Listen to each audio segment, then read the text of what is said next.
Amy, let me tell you about a magical place that is so exactly designed to be enclosed space, year-round fun for the whole family that I bet you already know what I'm going to say before I even say the name. Let's say it together on 3. 1, 2, 3. Great Wolf Lodge. You got it, Amy. My kids loved Great Wolf Lodge when we went. You probably already know that it has a huge indoor water park with a wave pool, lazy river, a bunch of massive water slides. But then your pack can hit the other attractions because wait, there's more. Great Wolf Lodge has adventure-packed attractions like Magi Quest, a live-action game kids can play throughout the lodge, plus the Northern Lights Arcade. Spent some quality time there, so your kid who loves the lazy river and your kid who loves fantasy games will both have a great time. Great Wolf Lodge also offers great dining options and complimentary daily events like nightly dance parties, all under one roof. Unpack the car once and you're settled in to have fun. And with 22 lodges across the country, you're always a short drive away from adventure. We've both had such great times at Great Wolf Lodge, so bring your pack together at a lodge near you. Learn more at greatwolf.com and strengthen the pack. My insides had been scraped out with an ice cream scooper. What fresh hell? Laughing in the face of motherhood. I'm here from 1842 to say I'm in high dudgeon. With Margaret Abels and Amy Wilson. It's like visiting Shawshank. A podcast that solves today's parenting dilemmas so you don't have to. Please hold my crying baby. Hello, everyone, and welcome to What Fresh Hell? Laughing in the Face of Motherhood. This is Margaret. And this is Amy, and today we're talking about mom rage. We're raging in the face of motherhood today. We're not laughing. I mean, hopefully we'll be laughing some, but we're also raging in the face of motherhood. I was kind of surprised that we haven't actually talked about this already. I had to go check, but we haven't. I mean, we haven't, right? We haven't episode level focused, but it's a thread that's run through it. It's a good one. And it's something that I see come up a lot on the Facebook group, which is facebook.com/group/whatfreshhellcast. And I feel like there's a lot of posting that is, I have made a terrible mistake in my parenting by getting very, very angry with my children.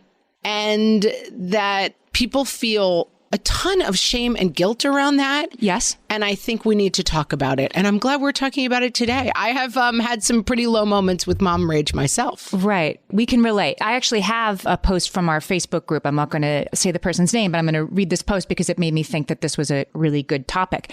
This listener said, how do you personally deal with the guilt when you snap and have a bad moment as a mom? I lost it and screamed at my 2-year-old, then told my husband to take her into the other room so I could calm down. Good for you. She had been having a tantrum and got rough with our 7-month-old, and I was afraid the baby was going to get hurt.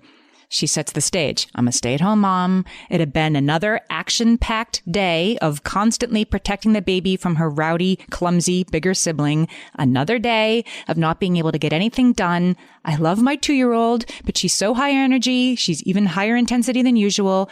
I just went into red brain because I'm so weary and frustrated. I apologize to my 2-year-old, but now I feel awful. Seen, heard, samesies. Right. And what's so really wonderful about our Facebook group is that immediately 40 women responded, been there, done that. You're not a bad person. You got through this. Tomorrow's another day. And I think that that's a great place to start. But it's also worth unpacking this and understanding why it happens, I think. For sure. And I will share 2 examples from my own life. I will say for me, this has gotten a lot better now that I can kind of talk to my kids. Do you feel like your mom rage has settled down a little bit?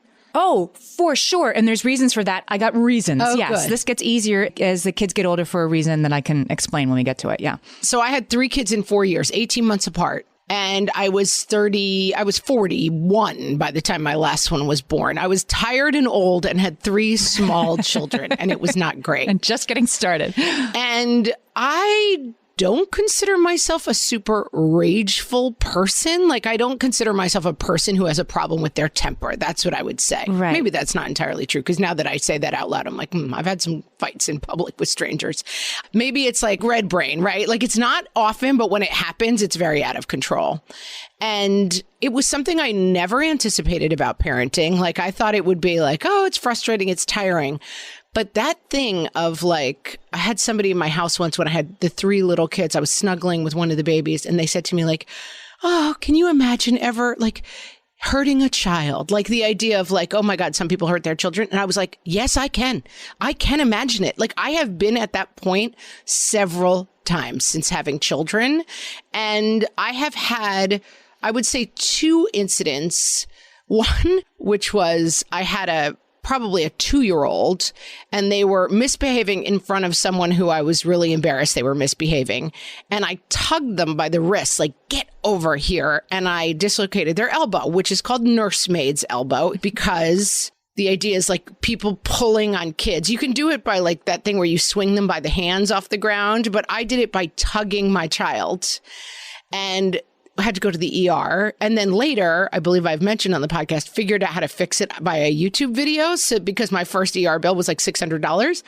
And then once it happens, it keeps happening. Retweets are not endorsements. We're not saying don't go to the ER with nursemaid's elbow, but. No, I wouldn't say, but this, it turns out you can do it yourself. But I did dislocate his elbow, tugging him. And another time I was trying to separate my 2 kids, very agitated. Similarly, like one was hurting the other. And I grabbed one of the kids by the arm. And later in the bath, I was looking at him and he had like my claw marks on him, like I had grabbed him so hard that I had left not quite bruises, but like red marks clearly of my finger claws on his arm. Minna Dubin is writing a book about mom rage right now. And she's written some great articles. I'm going to link to them in the show notes. She calls this the not hitting gray area. Yes. And there's something so deeply shameful about like, I hurt my child who I was put on this earth to protect. And it's definitely something that I can talk about now, whatever it is, 11 years later. And like, oh yeah, I just look at my kid's elbow, tugging him, because I was so mad. At the time I felt, in fact, I think I probably lied about what happened. I think I was like, I'm bringing a kid to the ER with a dislocated arm that I caused by my physical reaction to him. I think I was probably like, I don't know what happened. I just pulled him over really gently, and I'm sure they were like, sure, lady, we know what's really up. But it happened. It's a scary feeling to be like, I hurt my kid.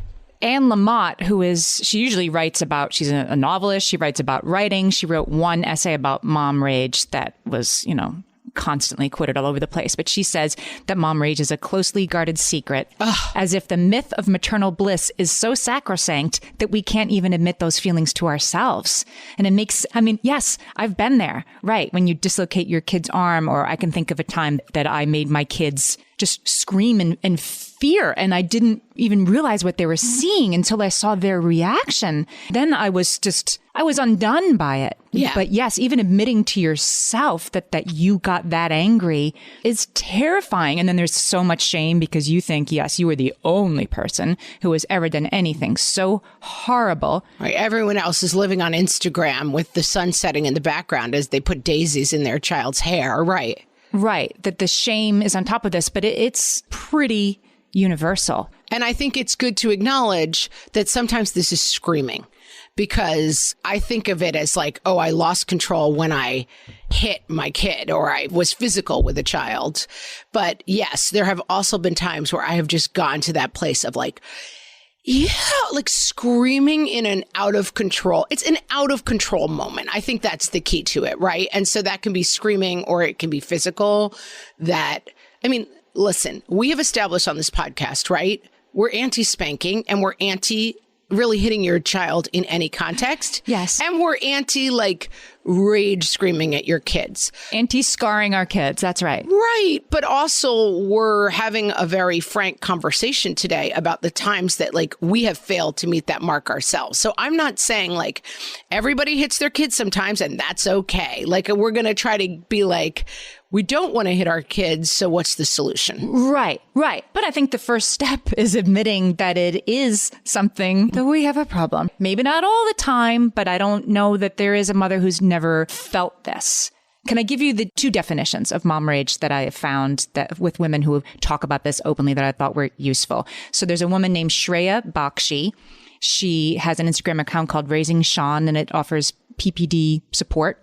And she says that mom rage is a real condition, but we often mistake it for just anger. And she says that mom rage is a result of extreme burnout and lack of self-care. It's a unique condition that happens in these unique conditions.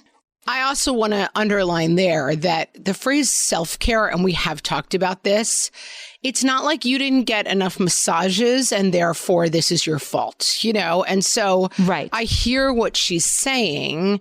Well, she does a lot of work around that self-care, like it's nonsense that, she doesn't mean, a nice bath. She means self-care as in mental health, as in proper sleep and nutrition. She's talking about that. Self-care has become one of those buzzwords where it feels like, oh, get a massage and then you'll stop, raging at your children. Not true. Right. And I also think, for me, at least my experience was very based in, not in anger, but in anxiety. That was like the driver of a lot of my problems. Mm-hmm. And so I think anger and anxiety are they're both results, right? The behavior is the result of this lack of sleep, total overwhelm, 24 hours a day of kids under your care who you have no control over, really, in some fundamental way that you misunderstood before having children. That's right. So there is a psychologist named Dolph Zillman, who, not a mom, I think, I'm assuming Dolph is a man, who studies rage and studies anger. And it's a fun place to go to work every day. My rage studies. He's a rage expert, and he talks about like how rage builds on itself. And this is useful because it helps us understand, going back to our listener who was like, it had been a day, it had been a day and a day. And then I scream at my 2-year-old over nothing. Okay, like there's a reason for that. And here's why. Okay, so anger, Dolph Zillman says. Not Rolf Dillman. Dolph Zillman. So sorry, Rolf Dillman. You have other research. Dolph Zillman says that we get angry when we have a perceived threat to one's self-esteem or dignity, he's saying. He's not just talking about mom rage. He's talking about like rage. Okay? Correct. A threat to my self-esteem. You're talking to me, right?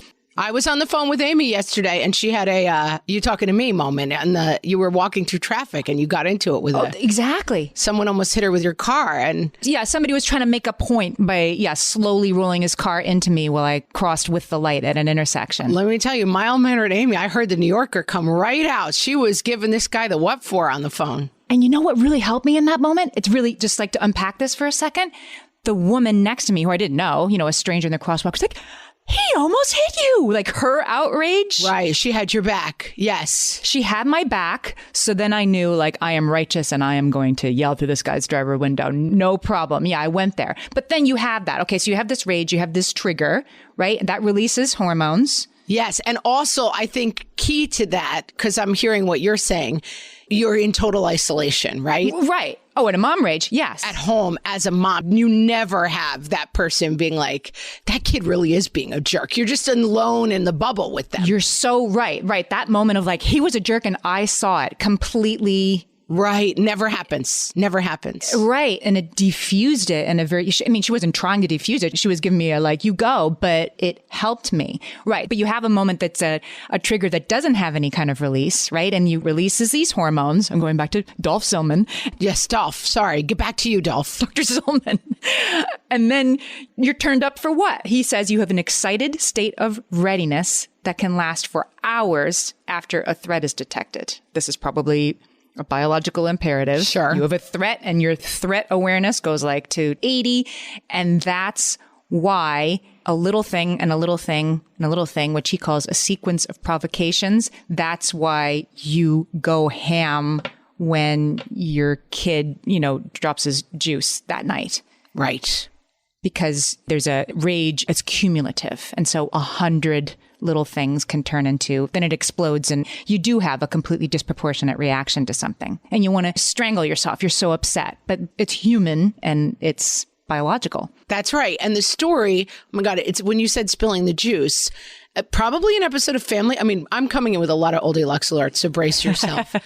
It was like Family Ties or like an after school special or something, but it was like the kid, I think it might have been Full House. The kid was getting beaten up by his mom. He was basically an abused child. And the triggering incident was him spilling his juice. And it was like, the mom is just a completely outrageous monster because over a simple thing like spilling the juice, she's hitting her kid, right? I'm now going to argue on behalf of the abusive mom from Family Ties or perhaps Full House. But you're not actually seeing the full story. Like, she's not just an evil person who loves hitting kids. She's a person having tremendous anger activation that she does not know how to channel. And so, like, hey, team abusive mom from Full House for a moment. Right. Like, I mean, we were told the story as like, you know, this kid, and it's just completely like the mom's favorite pastime. But that's not the story of how this actually works. Minna Dubin says that we always, when we tell these stories, say, well, you know, I love my child to the moon and back. I would never. And then I love my child. We have to say, but, and she says we do that as if mother rage equals a lack of love. Ooh, that's deep. Right. She hit me in the feels with that one. That's deep. Both of these can be, and we're not enabling mom rage, right? We're not saying like, so don't feel bad next time you do that. We're going to try to talk about. No, we're not like, hey, Full House mom, you're doing great. No, you're not. But let's try to work it out. All right, let's take a break. We'll be right back. Hellions, it's time for some spring cleaning, and I don't just mean the coat closets. Doing your financial spring cleaning can actually be super easy when you let Monarch do your financial spring cleaning for you. One dashboard that gets your entire financial life organized. No more clutter, no more mess, no more logins scattered everywhere, just accounts, investments, property, and more, all in one place. Get your first year of Monarch for half off, just $50 with promo code FRESH. Monarch allows you to look not only at what you've already spent, but also to plan for the future. With Monarch, you can set savings goals, plan for big purchases, and notice spending trends before they become a problem. I can generate cash flow reports that show me what we spent this quarter, this month, what we're probably going to spend next month, and feel prepared, organized, and knowing how to plan for the future. No more surprises and a lot more clarity. Try Monarch. Use code FRESH at monarch.com to get your first year half off at just $50. That's 50% off your first year at monarch.com with code FRESH. My favorite skincare products actually feel more like self-care, like they're so nice to put on and they smell so good that I'm actually happy when I get to that part of my day. And I swear that is how I feel about Osea's anti-aging body balm. Amy, you are usually the lotions and potions queen on this podcast, but I have to say, hard agree. Osea's anti-aging body balm is a liquid silk body balm that combines the lasting hydration of a lotion with the firming power of a serum, leaving skin smoother and firmer. This body balm is clinically tested and designed to deliver visible results you can see and feel. So we've gotten to use this product for a couple of months now, and I swear I have really noticed firmer and smoother skin, like on the back of my hands. It's like getting a mini spa treatment from head to toe. Get a spring-worthy glow with clean, clinically tested skincare from Osea. And right now, we have a special discount just for our listeners. Get 10% off your first order site-wide with code FRESH at OseaMalibu.com. That's 10% off your first order with code FRESH at OSEAMalibu.com. All my kids learned to swim when they were little. It was super important to me that they be confident and safe in the water. There was only one problem with that: taking them to swim lessons. I mean, the pools were freezing. There were always cranky adults doing laps right there. And it was definitely not, for any of us, what you would call fun. Amy, heard. But now there's Goldfish Swim School. Goldfish takes a really thoughtful approach to swim lessons, combining research-based teaching with a warm, kid-friendly environment that actually helps kids thrive in the water. Every detail at Goldfish is thoughtfully designed to create a golden experience, from shiver-free, warm indoor pools to comfy waiting areas for parents to professionally trained lifeguards on deck. Goldfish uses an approach called the science of swim play, which combines guided play with proven teaching techniques to help kids learn to swim, build water safety skills, and gain confidence, all at their own pace. Lessons are designed to meet kids exactly where they're at. If you've been thinking about swim lessons or just wondering where to start, this is a great opportunity. Right now, Goldfish Swim School is offering a waived membership plus your child's first lesson free at participating locations. Just visit goldfishswimschool.com/free to find a location near you and enroll using promo code FREE. That's goldfishswimschool.com/free, promo code FREE. So let's talk about all the reasons that mom rage happens, because there's a lot of them. I've got a few, yes. But I think one of the most obvious and yet I think underappreciated is lack of sleep. And you were talking about before how, I think this is easier for me than it used to be. Like, yes, it probably is. It's definitely easier for me. And it is not in small part due to we are sleeping better than we used to when our kids were little. Oh, it's huge. I mean, I truly had 4 years where I never slept properly. And then every once in a while I would sleep 10 hours and I would wake up like, why don't I feel better? It's because sleep is not a bank. You can't repay the sleep debit by sleeping more one day. It doesn't work that way. And I definitely remember at some point, maybe when my youngest was, 6 months old, starting to really sleep consistently again. And it was like Dorothy entering Oz. Like I had been in black and white for 3 or 4 years and I was like seeing colors for the first time. I mean, that's right. You don't know how bad it was until you're out. You don't know how bad you feel when you're in it. So there was a sleep and mood study for mothers and babies that the University of Victoria did a couple years ago. So they studied about 300 Canadian mothers. The average age of the mom was 32 and the average age of the baby was about 8 months old. These mothers were averaging 6 hours of sleep a night, which doesn't sound terrible, right? But it's a large study. That would have been a great night. For me, that's terrible. If I dip under on 6 hours of sleep, I am non-functional. I mean, there were nights I was getting 90 minutes of sleep, but right. So 6 hours, even on 6 hours of sleep a night, 70% of the women in the study said their baby was getting up 2 and 3 times a night. The average baby waking was 2.4 times a night. So they're getting 6 hours of sleep, but the baby's up a couple of times. Yeah, that's not real sleep. You're not deep sleeping for 6 hours. No. And 31% of the mothers in this study, so 1 in 3, said they had intense anger. Tracks. They were feeling intense anger. And so the conclusion was that postpartum anger is so common because it's linked with poor maternal sleep. And one of the things that the mothers reported being angry about, which I can remember this, is fury that their kid is not sleeping. Like that they're being awoken repeatedly by this baby who won't sleep is one of the things they're feeling most rageful about because they're unable to control it. It's just fascinating to me how much we cling to the story of like, these days are blissful, And I've said it before, but I was just in LA again with Amy. But before you got there, I drive past the house we lived in when my kids were little. And it's incredible to me how the feeling I get is terror, anger, and like doom when I stand in front of that house. It's not like this is where my babies were born and I remember rocking them in that corner in the chair. It's like visiting Shawshank. I'm like, there's my prison cell where I spent 4 really hard years. And listen, I'm overstating it a little bit because that was not my only experience of it. But I do feel like that, oh my God, these blissful days, that was not my experience of it. It was so hard and so unrewarding and so tiring.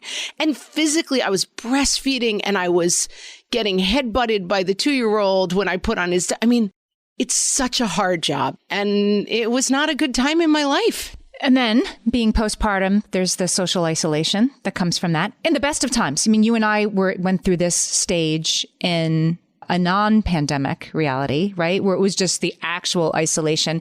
My baby who wouldn't sleep and I were totally isolated because I really did have to try to sleep when the baby slept because it might only be 20 minutes, but that's as long as he ever slept. So you know what I mean? We lived in this like dream state of like, let me quickly doze off and then change his diaper. And then it was so isolating. And the pandemic turned it up to 11, right? I mean, it made it a new normal for everybody. Yeah. And it's isolating. People think isolation is being alone, which it is. But isolation is also that I would be sitting, we would have all the family in for dinner or a baptism or whatever it was. And I would sit at the table with like, zhung, zhung, zhung, that tired sound playing in my head and feeling like I had been like, my insides had been like scraped out with an ice cream scooper. And then everyone else was like, oh my God, did you hear about cousin Stacy? Oh yeah, she's getting married. They would be having like a completely nice and normal meal. And I would just feel like I am a Martian who has been sat at a table with like joyful people. I was involved in a really bad accident once with my then boyfriend, now husband. And it was a similar feeling of like the EMTs who were loading him up in like after a very, very bad accident. We're like, oh, did you see the game last night? Like, oh yeah, that was a wild. They were talking to each other. They were having a Tuesday.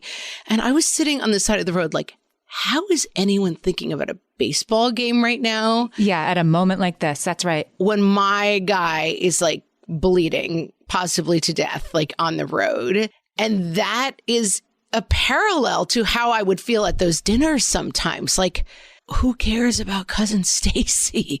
I'm dying over here, you know? And so the isolation, you may be surrounded by a lot of people all the time and still feeling this isolation. Yes. Because you're the only person having your experience. That's right. And you're the only one who can feed the baby and everybody's going to give the baby back to you. And because you're not getting enough sleep. And because there are, hormonal imbalances that happen. And I don't like to overfocus on those because I get angry when people are like, well, she's just postpartum. No, she's just overwhelmed. And can you give her some help instead of saying she's got the baby blues? Like, I feel like it excuses other people from stepping up, right? Like, oh, she's just crying because she has the baby blues. No, she's just crying because she's getting an average of 3 hours of sleep a night. Can you step up? But medically, chemically, there are imbalances that cause the postpartum experience. It gets overwhelming for everyone. And then it just goes to another level if you have postpartum anxiety or depression. Both can be true. That's what I want to say. Both can be true. Yeah. And then I think, this is maybe my own axe to grind, is when you do ask for help. I love it when you have an axe to grind. For a change. I thought I'd be, what do I want to say? In my druthers about something? What do you call that? In color? High dudgeon. I'm in high dudgeon about something, I think is what I... That was not what I would have ever guessed, so I'm glad you offered it. It would have taken me a long time to get to high dudgeon. I'm here from 1842 to say I'm in high dudgeon. Amy's in a high dudgeon. When you ask for help, right? When you say I'm overwhelmed, then you do get like patted on the head instead of you ask for help and you don't get it. And you're told that you're thinking you need help is a misperception of your own addled, mommy brain. And I will say, is this correct? I'm going to say it anyway, because I think it's true.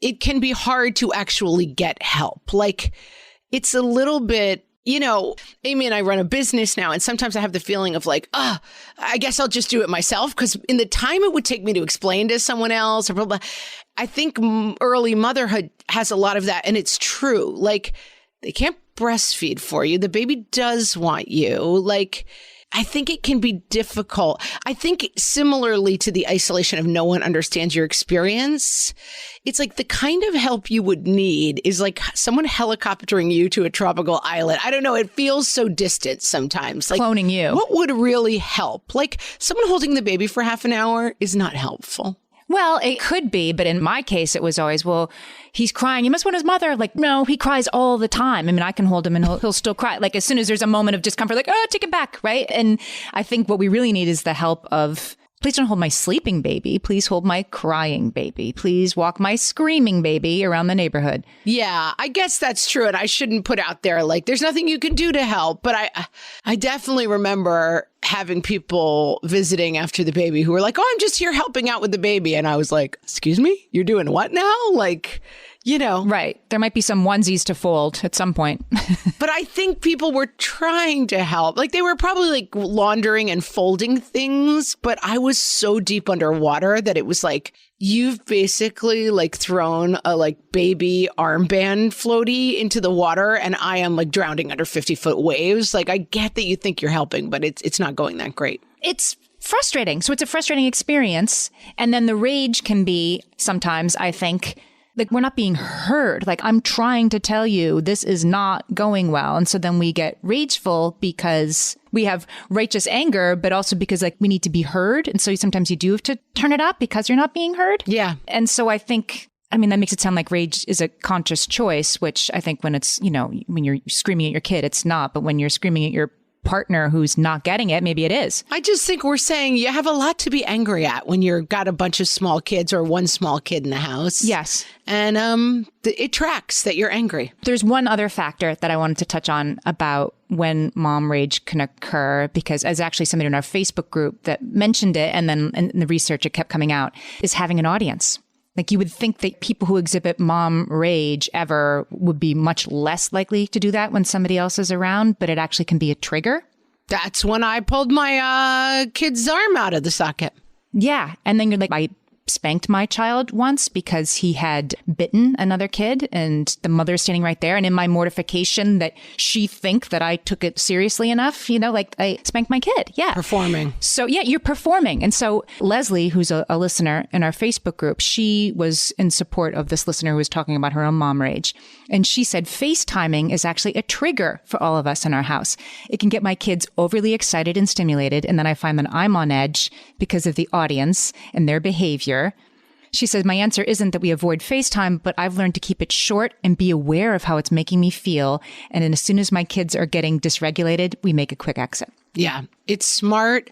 Man, it's hard during those days to be like, and also I'm going to identify my triggers while I'm not sleeping and miserable and like bleeding from strange places and trying to breastfeed. Like, I'm also going to make a list of my triggers. Like, yeah, breathing is a trigger. Your husband's breathing is a huge trigger. I mean, going back to what was his name? Dolph. Our buddy Dolph. No, this series of provocations, right? Like when you are in the situation, literally everything is a series of provocation and you are going to lose it, right? It's not that you can prevent the provocation. Yeah. I think that we've got it. We know that mom rage is a problem. We know why it happens. We've all been there. And so we're going to turn to some solutions when we come back. Amy, when I'm having a good hair day, it usually makes my whole day better. And that's why on every day, I'm taking Nutrafol. Nutrafol is the #1 dermatologist-recommended hair growth supplement brand. And it's the #1 hair growth supplement brand personally used by dermatologists. Nutrafol's hair growth supplements are peer-reviewed, NSF certified for sport, and clinically tested. Nutrafol offers multiple formulas for men and women, tailored to different life stages and lifestyle factors, so you get support that's actually right for you. Adding Nutrafol to your daily routine is easy. Order online, no prescription needed, with automated deliveries and free shipping to keep you on track. Let your hair be one less thing to worry about. See visibly thicker, stronger, faster-growing hair in 3 to 6 months with Nutrafol. For a limited time, Nutrafol is offering our listeners $10 off your first month subscription and free shipping when you visit Nutrafol.com and enter promo code LAUGHING. That's Nutrafol.com, spelled Nutrafol.com, promo code LAUGHING. You know that thing where you get an amazing pair of shoes at a really great price and want to tell everyone about it? Yeah, so do we. Here at Designer Shoe Warehouse, we'll give you something to brag about, like the latest styles from brands you love, or the trends everyone's obsessing over, or shoes that make you feel like, well, you. So go ahead, show off a little. Find shoes that get you at prices that get your budget. Head to your DSW store or DSW.com today. DSW, let us surprise you. Your guide to mom yelling from the What Fresh Hell podcast. The gritted teeth, I'm not yelling yell. We will talk about it when we get home and away from all these other people who are looking at us in the grocery store. The yells your mom used to yell and you never thought you'd yell. Because I said so, that's why. The I'm not yelling, just speaking very loud for emphasis yell. These clothes are clean. Clean clothes do not belong in the laundry. Clothes that have been worn for less than 5 minutes are clean. Clean. The I'm just going to keep yelling names until I get to yours yell. Emma, Sophia, Catherine, you, youngest daughter, Sydney. That's right, you're in trouble. The company's here, so I can't yell, but you know this would be a yell if it could be a yell. Gosh, honey, I'm surprised you don't remember that I prefer that you don't put your shoes on the sofa. The I've lost my train of thought yell. I need everyone to get off their iPads. Dinner is in 5 minutes. Don't come down until you finish your homework. And is lacrosse practice tonight or Thursday? Where's my phone? The repeating yell.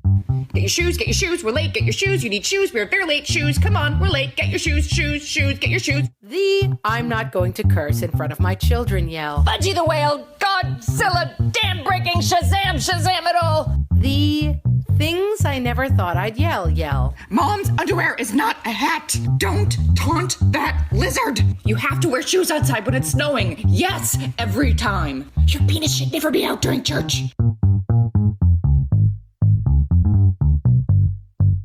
Amy, a nation turns its lonely eyes to you to solve mom rage for us. I have some tips. Some of them, you're going to be like, yeah, well, that's hard. And that's true. Like some of these are easier said than done, but they're all things that can help. Listen, losing your temper as a mom, we're not here to solve it for you. Like, we're going to say solved it, but like, we're not expecting you to never lose your temper. It's not realistic. Minna Dubin, who is writing a book about mom rage right now, and I think we should probably have her on when it comes out next year. Oh, that'll be great. Yeah. She talks about having a longer fuse, lengthening your fuse. So I think that's maybe what these things are for. We need to lengthen our fuse for the good of everybody in our households, including ourselves.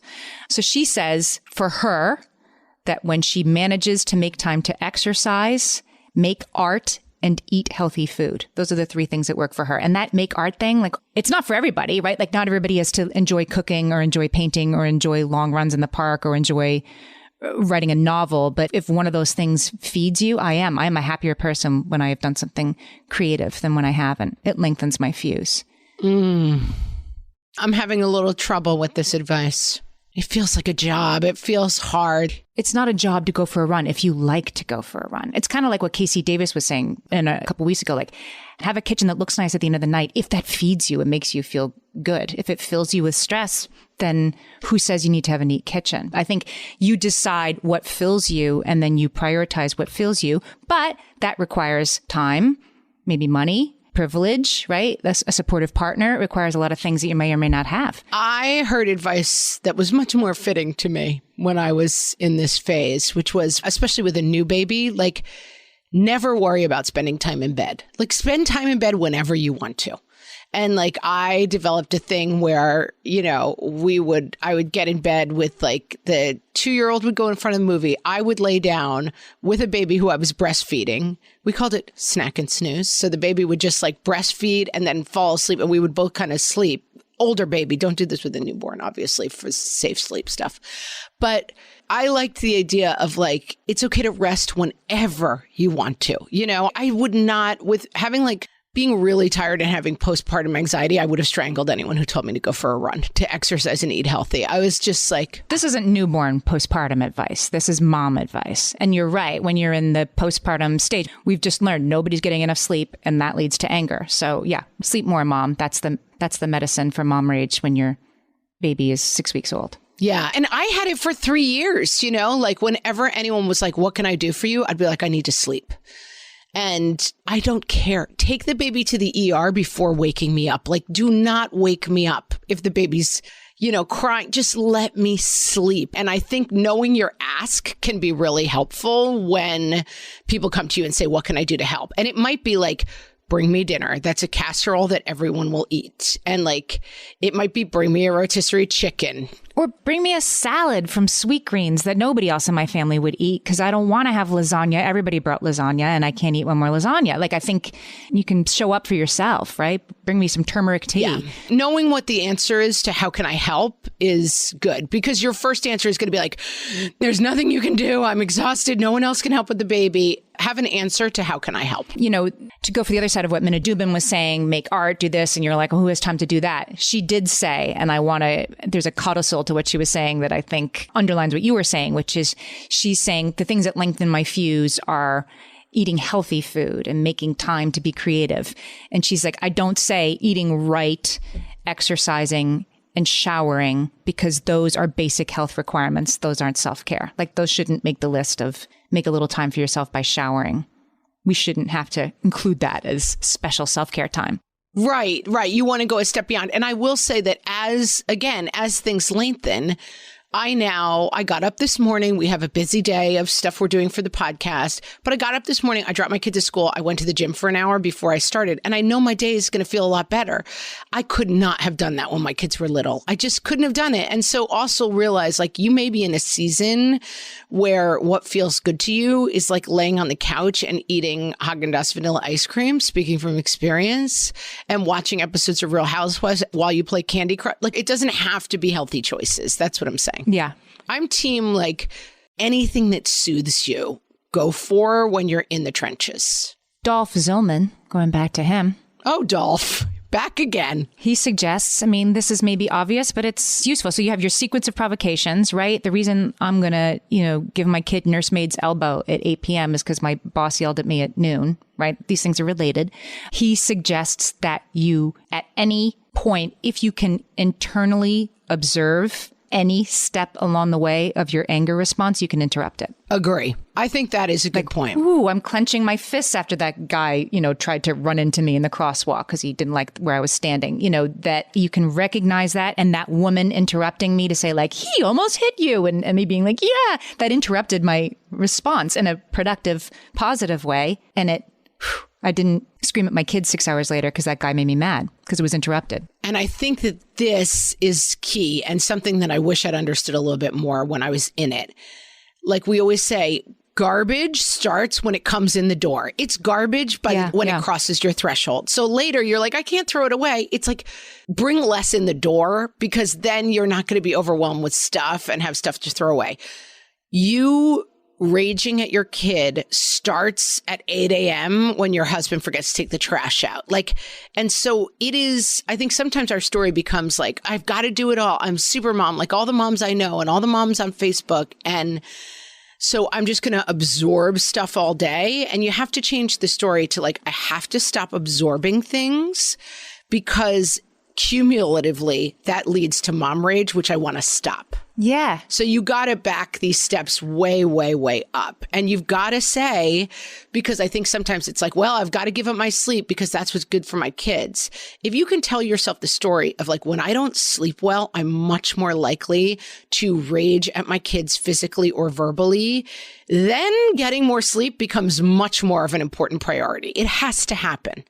And that's where I think the story needs to change from I'm a good mom from taking everything on to I know I'm a better mom when I'm not at the end of my rope because that's when bad things happen. Yeah. And I will say from a really practical point of view, and this is like a little vulnerable and like, I feel like that thing of I don't want people to judge me for when I say this, but I will. Having had 2 physical interactions with my kids that I was really not proud of and really unhappy about, I made a very simple rule for myself that I do not make any physical contact with my children when I am angry. I keep a foot of space between us when I am in a rage, because even if I go to put my hand on my kid and say, I want you to come away from your brother, it's just a very practical way to not get into physical confrontations with my kids. I think that if you allow yourself to say that, it's the reason why like kids don't use birth control because they don't want to admit that they're going to get in a situation where birth control would be needed. Right. We don't want our kids to know about birth control because we don't want them to be sexually active. Right. And I think similarly, making a rule for yourself that stops you from hitting your kids you have to first admit to yourself that you are the type of person who could hit your kid. You could ever be that person ever. Right. And like, I had to do that. And it was disappointing and frightful and shameful for me to be like, I actually have to make a rule to stop me from hitting my kids because I could hit them. And so for me, I know when I feel that huge, and I will say our original poster, I want to highlight our original poster who said, I lost it and screamed at my 2-year-old and then told my husband to take her into the other room so I could calm down.